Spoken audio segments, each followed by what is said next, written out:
Hello and welcome back to my YouTube channel. Today I am doing a video that makes no sense for me to be making right now. It's September, the reading rush was in July. It doesn't matter anymore. But I made this channel like a week ago and it was something that I would have wanted to talk about at the time had I made my channel at that time. But I didn't. So I'm going to talk about what my experience of the Reading Rush 2020 was. Because it was my first reading rush, it's the first time I had heard of it, the first time I decided to do it, and I found out about it a week before it was due to start. So I did some very frantic, quick ordering of books online, and they only just arrived in time for me to do the challenge, which was very exciting. So as I said, this was the first year I'd heard of it. I found out about it through Hannah Witten, who is a much larger YouTuber. She makes mainly sex education content, but also on her second channel talks about books a fair bit. And she discussed the Reading Rush about a week before it was due to start, which was perfect for me to find out about it and decide I wanted to do it with very little planning. I will go through the books that I read that week. I already held out my nice stack for the thumbnail so you could see what it looked like with a little cheaty insert book, because I immediately got rid of the first book I read because it wasn't very good. But we won't talk about that. The first book that I read for the week was Satellite by Nick Lake. Now this was to fill out the challenge a little bit sneakily of read a book outside your house, because it was lockdown in the UK, quite strict lockdown, and the weather wasn't necessarily the best for sitting outside and reading, so instead I went for a book set not on planet Earth, because I thought that feels far enough away from my house to make it very easy. Now this was a book that's been on my to-read pile for a good 3 or 4 years. I literally bought it the year it came out because it had a nice cover.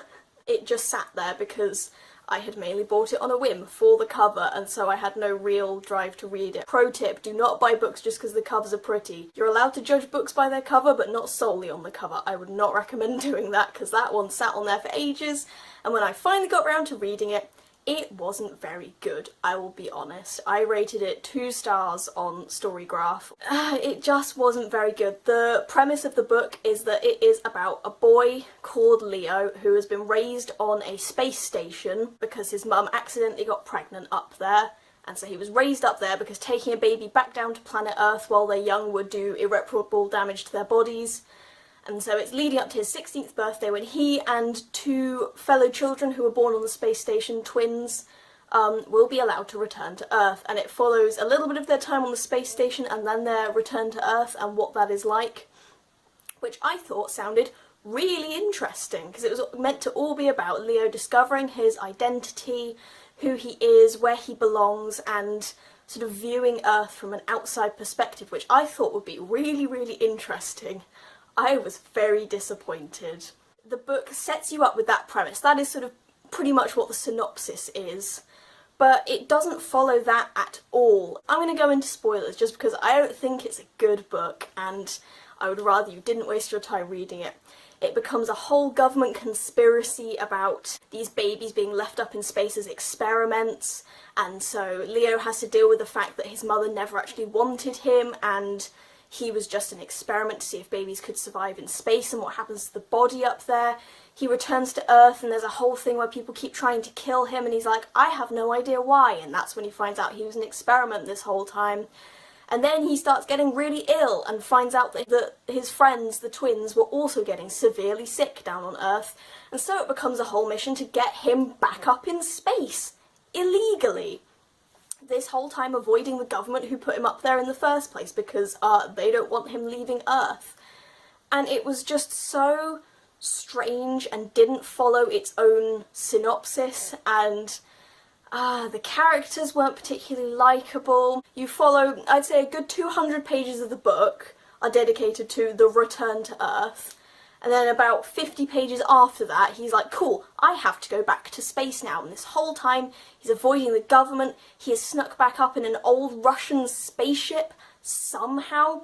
He gets back up into space, and this whole time the government's been trying to stop him, and then he has a video call with them once he's back on the space station where they go, well, I guess we can't get you back down here now. You can just stay up there.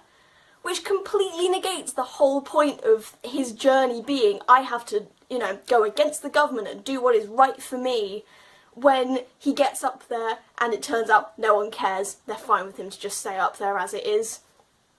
Pointless. Absolutely pointless. And it was way too long and poorly structured. The characters I was not engaged with. I did not enjoy it. It took me about, I think it took me 3 days. I think it took me the first 3 days of the reading rush to finish that one, which put me severely behind, firstly.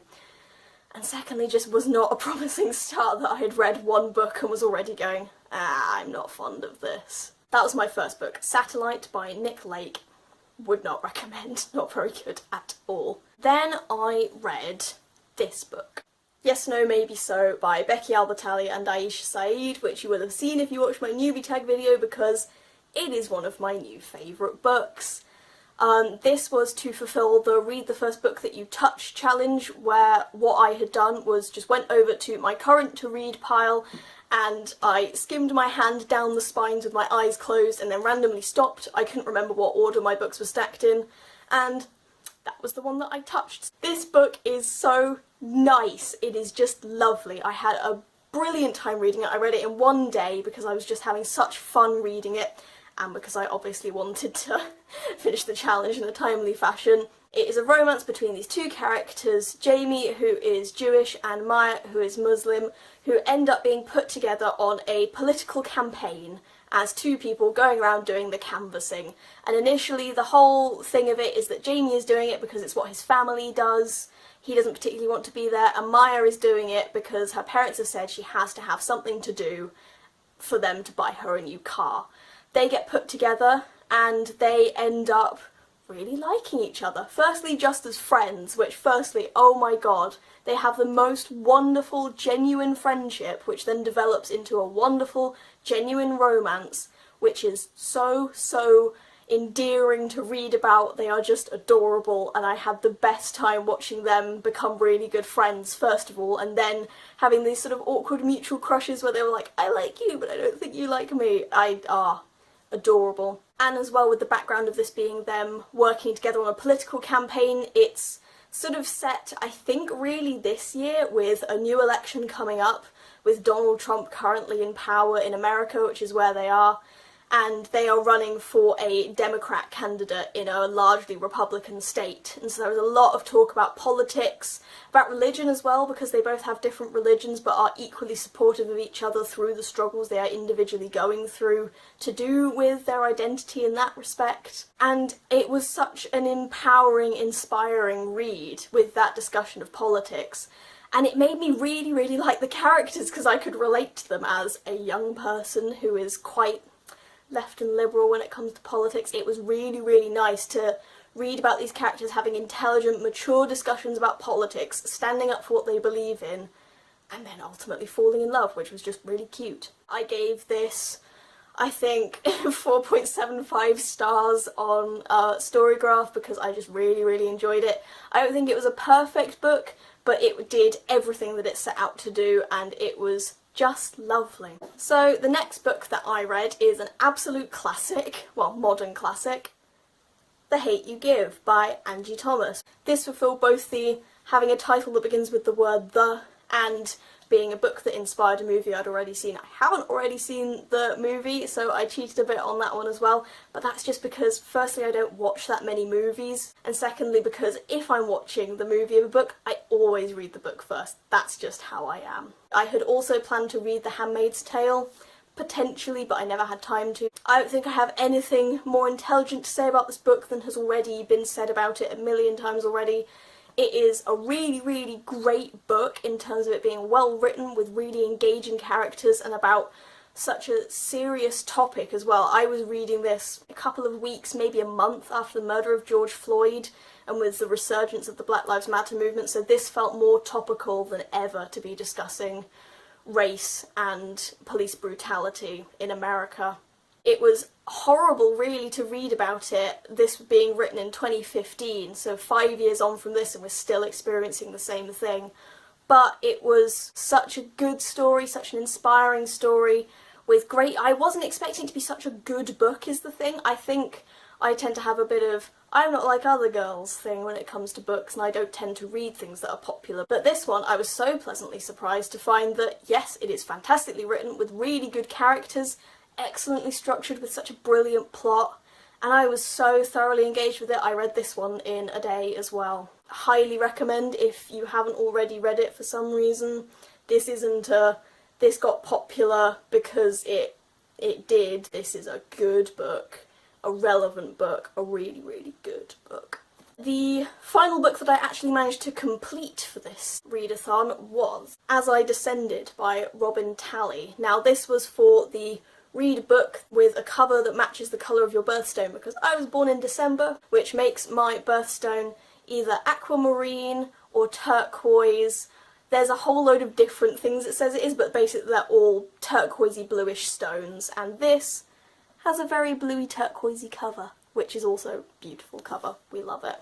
But this one was so clever. This is a retelling of Macbeth, the Shakespeare play, but set in a high school with Macbeth and Lady Macbeth as a lesbian couple called Maria and Lily, who are competing for a scholarship that will allow them to go to the same university together. But there is one girl stood in their way, Delilah Dunfrey.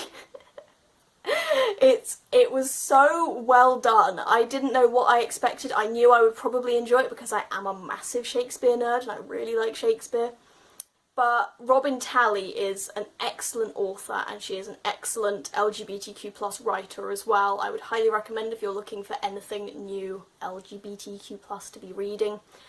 But it was so well referenced in that it made so many really good, clever references to the actual play of Macbeth, from the chapter titles to lines that were essentially just modernisations of the original Shakespeare text, and I just thought it was excellently written. Thoroughly engaging. I really enjoyed it. I loved how the modern twist on Macbeth didn't take away anything from the moral message, and if anything I think it emphasised it.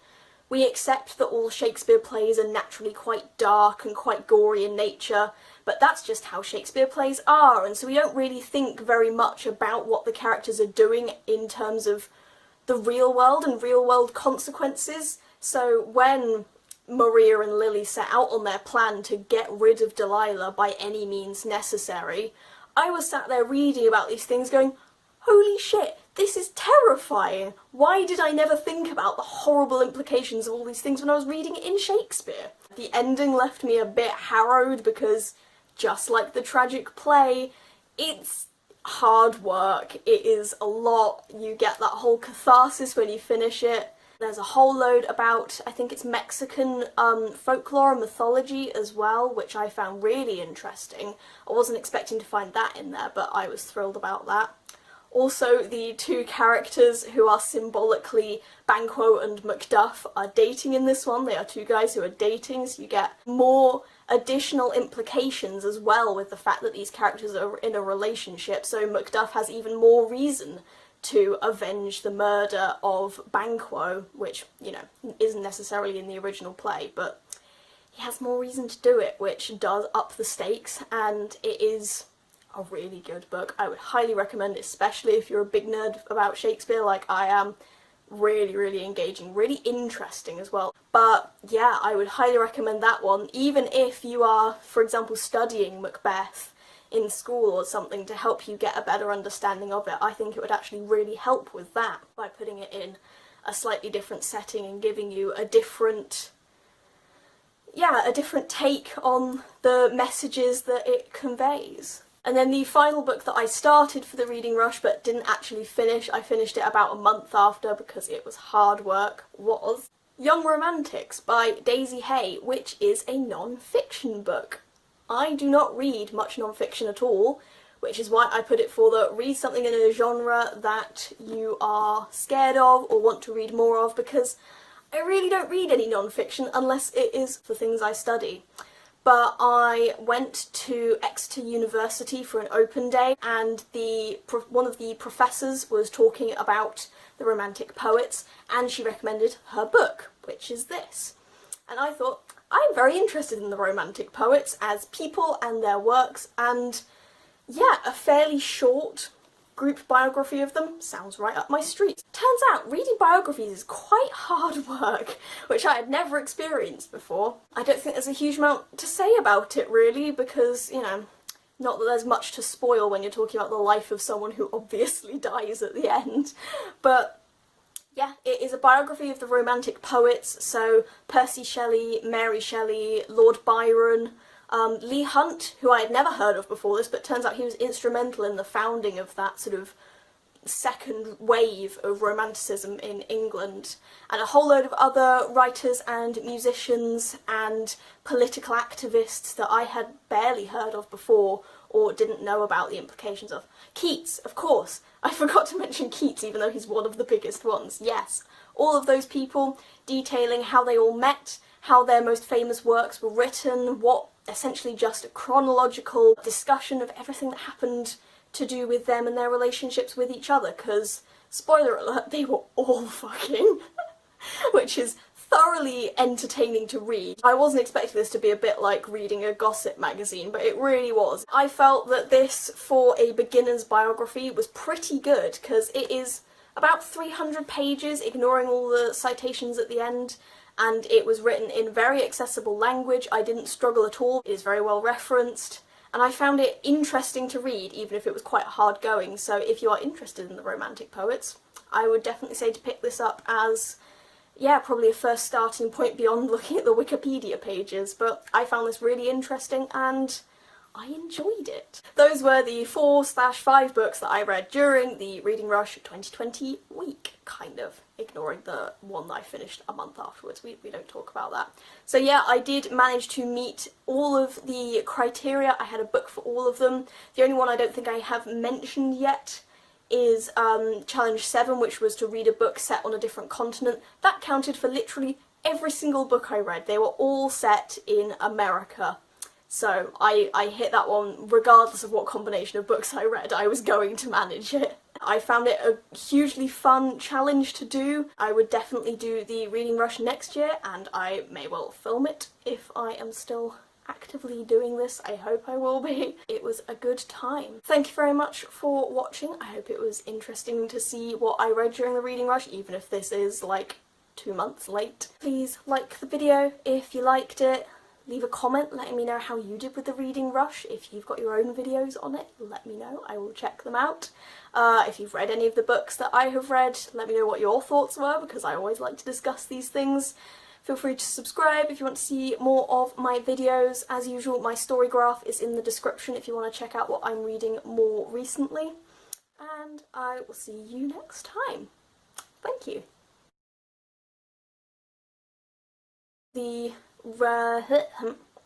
I'm doing really well at this. I'm going to start that whole section again. A cover that matches the colour of your birdstone? Birdstone? I'm cutting all of that out.